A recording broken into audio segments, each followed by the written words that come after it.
Hello again, and welcome to Along the Rock, our podcast that pays homage to the people of the Sauk Valley and the river that runs through it.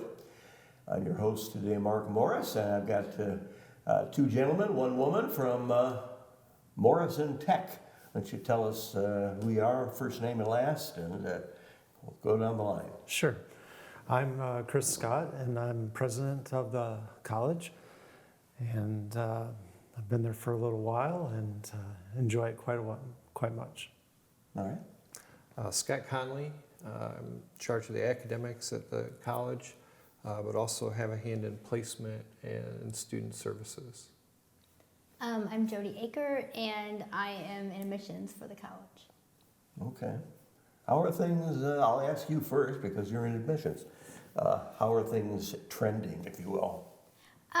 We're doing okay. I know it's a rough time out there for higher ed. Though, were lucky enough that during the COVID years, we did not take the dip that other colleges took. A part of that was because we did stay in person. We're a very small college, so we stayed in person. Our students learned hands-on, so that was the best way for them to learn. So we were fortunate where most colleges took a large dip. We did not, so. Okay, well, that's fortuitous, I guess you would say. I understand there are a couple of problems that the higher ups, and I guess you would be one of those, and you two want to publicize more what's going on right now. I won't call it MIT because I know that caused some problems a few years ago. They would have liked to keep calling it MIT, but I don't think the MIT would have gone along. So, what are you working on right now, and who is eligible for enrolling? Well, currently we're in the middle of expansion to our innovation center.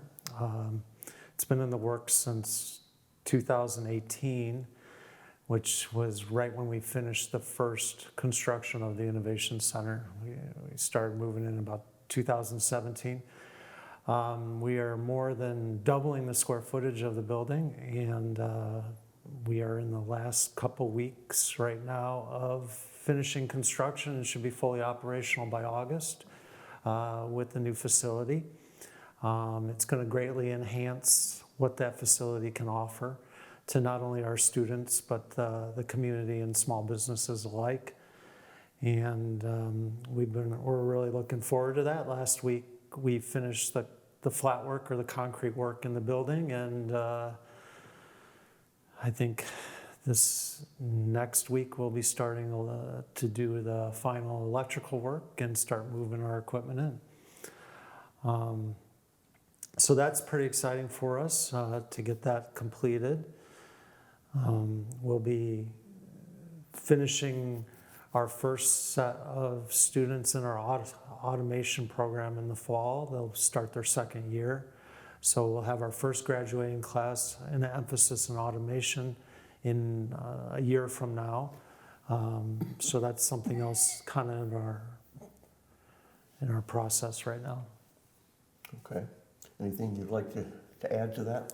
Well, I think one of the biggest challenges we face is just getting students aware of what we offer in engineering, technology, and network administration. Traditionally, there was a strong industrial arts presence in schools. I know when I went through school, every student in my school took 9 weeks of drafting. That's less common now, so we've had to kind of reinvent things in terms of communicating what engineering technology is. When I was in high school, engineering was packaged to me as something that you had to be really good at math and science to be eligible or talented at engineering. What I've learned being in contact with engineering technology is that math and science are tools, but what you really need is just a natural inquisitiveness that most students have.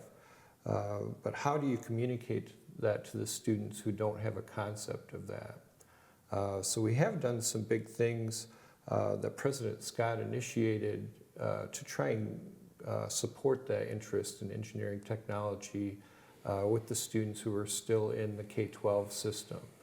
So I would say the biggest innovations there were the engineering technology days for middle school students and the dual enrollment classes. Although they're not unusual, we've had them for quite some time.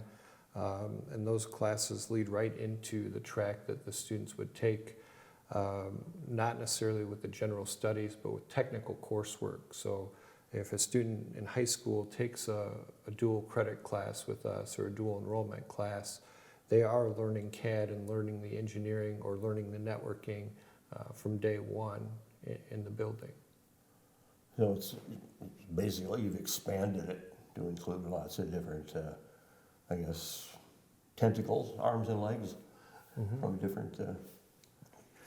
Well, one thing that certainly separates us from a lot of the other colleges out there is we're extremely specialized and we're extremely small. And those are actually advantages for us. By being the size we are and being as specialized as we are allowed to put all of our time, energy, and resources into making those two programs the most successful they possibly can be. And our graduates speak volumes out there in the workforce. You can find our graduates in every single sector out there and every single major manufacturer in here. We could go in Rock Falls and Sterling, Dixon, and you name the company, you'll find our graduates working in those facilities.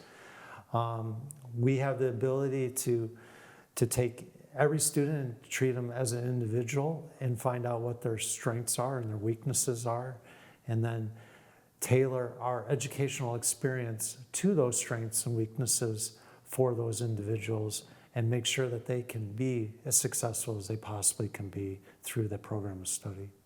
So I imagine probably before the students started coming in at a quicker pace, there was a lot of outreach that had to happen. Is that Yeah, true? our typical recruiting tactic, I guess, is we visit high schools and speak to the classes that would relate to our majors. And like Scott had said, there's not a lot of vocational classes left in the high schools, so that's made it a little bit difficult. But and it's also hard for these students to understand what we do, because a lot of times these students want to do engineering, but what they think engineering is not engineering. Engineering is a lot of math and science, not so much the hands-on, which is what we do. And they actually want to do engineering technology, but they just don't realize it yet or haven't been made aware of it. So we do visit high schools throughout Iowa, Illinois. We go all the way down south to the St. Louis area and up north to southern Wisconsin and recruit there. So you have a fairly large prescribed area. Yes. Okay. Yeah, and as President Scott was saying, with our graduates, we actually do have graduates in all 50 states right now, Okay. which is a pretty big deal for a school of our size. I would say. Yeah. Last year we celebrated our 50th anniversary, and over those 50 years we have about just shy of 5,000 graduates out there in the field, and they're in all 50 states and several different countries, from the largest companies in the world to the smallest companies as well. Our graduates find great success all over. That's good. Okay, I'll ask you this, and this will require, I guess if you want a little bragging, what's the difference between you and some other places that do something, if not the same, then similar? I'll just lead. I'll let these guys start too, but I'll just lead that what separates us from the other tier colleges that would offer something relatable is our accreditation. We have an ABET-accreditation, Accreditation Board of Engineering and Technology. We're one of maybe 24, 25 schools in the United States who has that accreditation for 2 years. We are the only 2-year school in Illinois and Iowa to have that. The major universities that offer engineering, Illinois, Bradley, Milwaukee School of Engineering, they all have the ABET accreditation, but our very small 2-year college also has that. So that makes our curriculum, hands down, better than others. Yeah. So do the students catch on more quickly when they're with you, do you think? I think the curriculum and the secret recipe for the curriculum has been around for a long time, but we continually fine tune that. But that's on the technical side, we get the students as far as we possibly can, while at the same time developing a good general studies foundation. And I'm a liberal arts major when I was in college, but we don't offer a lot of humanities classes. So for the students that do continue and earn their bachelor's degree, they're going to get a heavy dose of general studies because we take them to junior, senior level coursework on the technical side. And again, as President Scott, we support that student individually. Our teachers will spend time one-on-one with the individual students that they have. As the director of placement, I know the name of every student that I have in the class. I know what their strengths are. I know where they want to work. I know what their interests are in terms of companies or industries. And as President Scott said, we can kind of tailor that into the individual student. On that one-on-one time, I've seen our teachers sit down with students who are struggling, but I've also seen President Scott and the other technical instructors take students who have a special interest or project and devote a lot of time and energy into helping them get further than they normally would with the general curriculum. And so I think that's our secret. In addition, not subtraction. Exactly, and it's really not a secret, but because of our size and because of our commitment to the individual students that we have, I think organizationally we're willing to commit that time and effort to the students that other bigger schools may not be willing to do in terms of top to bottom administration through staff.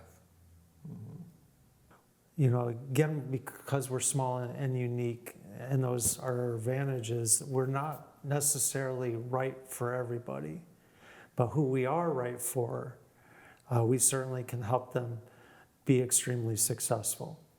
So if you are going into finishing up your high school career and you're unsure of what you want to do, then we're not necessarily your right choice. Because this isn't a place for you to come and find yourself and decide what career paths you're kind of looking for. And that's the way that we handle that is where our coursework is so unique, and again, upper level coursework you're seeing in your freshman and sophomore year of college that doesn't allow you to do a lot of exploration of different career paths.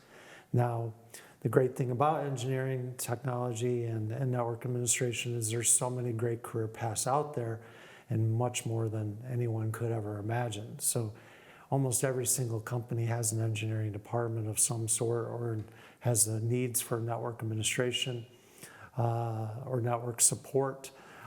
So it doesn't matter what sector there are niches in those areas to find great career opportunities for. So I guess if if we could do that, it's just getting our message out there more. We really are enjoying and have been working diligently at more outreach with the lower grade schools, whether it be high school or middle school or even the grade schools. More of that enrichment activities would be kind of more of the direction I like to see. Okay, get them young. Get them young. And have we not touched on anything that you folks would like to talk about? Well, I would like to bring up another great thing about us is that I think we're not well known out there, but to the employers, we really are well known. We have 2 career fairs a year that could have from 30 to 50 employers that come just for our students. Sure. And it's insane. We will put the date out there that we're going to have the career fair, and then they just start calling us. And it's anything from, we had Sandia National Lab out of Albuquerque, New Mexico, fly in for the last career fair. We have Collins Aerospace And I mean, Scott can talk to a lot of these, but we have some really big name employers and then some smaller ones. But it's pretty amazing, a school of our size, to walk into a career fair and our auditorium is, you know, lined up, and they're just there for our students. Like President Scott said, we don't have a business student, a history student. It's our, you know, engineering, tech, or network administration And students. obviously, they know what to expect. Yes. They're there because they know that. Well, we benefit from that 50-year legacy. So with Sandia National Labs, it was 2 of my old students who came back to recruit the next generation, and that's very common. You know, they've been out 10 and 12 years, I believe. The last 2 we sent out there. And as they need some more designers, they send those students out to identify the next generation. That's the pattern we generally see. You know, Sergeant Lundy in Chicago, we have a 1980 graduate who comes to our career fairs. His name is Randy, and I talked to him, asked him if he got any additional education after Morrison Tech. And he said he didn't. He went right to work with Sergeant Lundy, and now he manages 95 designers and comes and finds more at our career fairs. So I think that's what President Scott identified. It's individualized instruction, but also individualized placement, because there are so many different roles out there that focus on different aspects of the curriculum that it's easy to find one that's right for you. Well, I make it sound easy, but maybe there's still some exploration and some moving around as you are early level career. Sure. But there are a lot of different roles with the same credential. I had a student who interned on the construction side and didn't like his internship. And he came back after the summer. I don't want to be construction. He was in a panic. I want to switch to design drafting and go mechanical engineering. What happened was he had kind of a physical, kind of monotonous internship experience. Okay. It happens. Sure.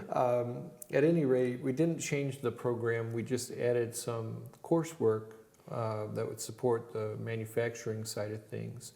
And Michael started his career in manufacturing.